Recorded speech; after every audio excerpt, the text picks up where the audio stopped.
ছাত্রদল, Jubodal, BNP, তৃণমূলের নেত্রীরা, নেতাকর্মীরা জীবন দেওয়ার জন্য প্রস্তুত ছিল, কিন্তু এই মির্জা আব্বাসের মতো নেতারা ঢাকা শহরে কোনো গ্রিন সিগন্যাল দেয় নাই।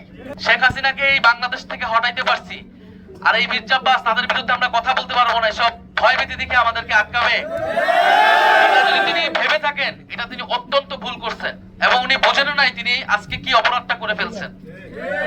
মির্জা আব্বাসের ইতিহাস আমরা জানি, আমরা ওই ঢাকা শহরে বড় হয়েছি।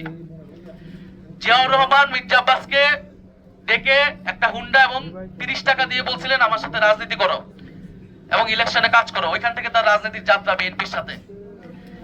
সেই জায়গা থেকে তিনি ঢাকা শহরে সাম্রাজ্য তৈরি করছেন। এই সাম্রাজ্য কিভাবে হয়েছে এই বাংলাদেশের মানুষ জানে, ঢাকা শহরের মানুষ সেটা জানে। ওনাদের উচিত ছিল গণ অভ্যুত্থানের পরে জনগণের সামনে তাদের অতীতের সকল অপকর্মের জন্য ক্ষমা চাওয়া এবং তারপরে নতুন করে রাজনীতি শুরু করা। তারা জামাতকে অতীত নিয়ে অনেক কথা বলে, তাদের নিজেদের অতীত কিন্তু বাংলাদেশের মানুষ ভুলে নাই। 2001 থেকে 6 যে দুঃশাসন তারা তৈরি করেছে সেটা কিন্তু বাংলাদেশের মানুষ ভুলে নাই। ফলে অতীত ধরে কথা বলতে, সবার অতীত ধরে কিন্তু আমরা কথা বলা শুরু করব। ফলে মির্জা আব্বাস সাহেবের প্রতি আমাদের আহ্বান থাকবে, অনুরোধ থাকবে, আগে যা করছেন সেই আচরণ যদি পরিত্যাগ করতে না পারেন তাহলে কিন্তু এবার নির্বাচনে এটার পরিণতি ভালো হবে না। এবং বিএনপির মির্জা আব্বাস সহ এই বিভিন্ন সিনিয়র নেতৃবৃন্দ তারা গত 16 বছর আওয়ামী লীগের সাথে আপোষ করে রাজনীতি করেছে।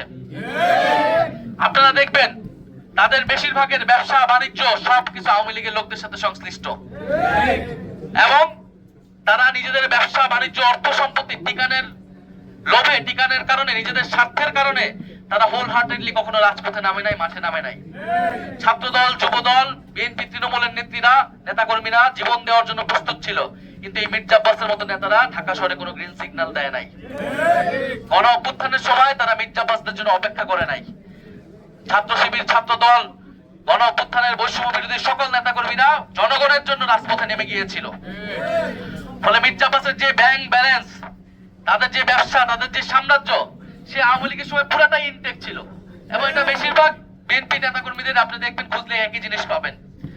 একমাত্র ব্যতিক্রম ছিলেন বেগম খালেদা জিয়া। এই জন্য তাকে কি অবস্থা ছিল, কারাগারে তাকে মৃত্যুর মুখে পড়তে হয়েছিল। ফলে আমরা সেই অতীত ধরে কথা বলতে চাই না, বলতে গেলে অনেক কথা বের হয়ে যাবে। রাজনীতির মাঠে এসেছি, সুষ্ঠু নির্বাচন চাই। শরীফ ওসমান হাদী ঢাকা 8-এর মানুষের ভোটাধিকারের জন্য, গণতন্ত্র প্রতিষ্ঠার জন্য জীবন দিয়ে গেছেন। এই একই লড়াই আমরা কন্টিনিউ করতে চাই। কিন্তু আজকে যেটা হয়েছে এটা খুবই দুঃখজনক, খুবই ন্যাক্কারজনক এবং এটা অস্বীকারের চেষ্টা আরো বেশি ন্যাক্কারজনক। হাবিবুল্লাহ বাহার কলেজে একেবারে চিহ্নিত ছাত্রদলের ক্যাডার সন্ত্রাসীরা এটা পরিকল্পনা করে এটা করেছেন। মির্জা আব্বাসের নির্দেশে, তারেক রহমানের সম্মতিতে এই ঘটনা আজকে ঘটেছে। ফলে আপনারা একদিকে ভালো ভালো কথা বলবেন স্টেজে উঠে, আরেকদিকে আপনারা আপনাদের যারা বিরোধী রয়েছে, প্রতিদ্বন্দ্বী রয়েছে, তাদেরকে আপনারা দমন করবেন সন্ত্রাসী কায়দায়, আওয়ামী লীগের রাজনীতিকে পুনর্বাসন করার চেষ্টা করবেন। এইটা আমরা বাংলাদেশে হইতে দেব না।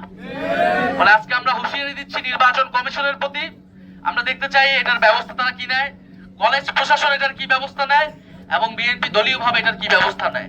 এরপরে বাকি জবাব আমরা রাজপথে দিব, আমরা 12ই ফেব্রুয়ারি ইলেকশনে দিব।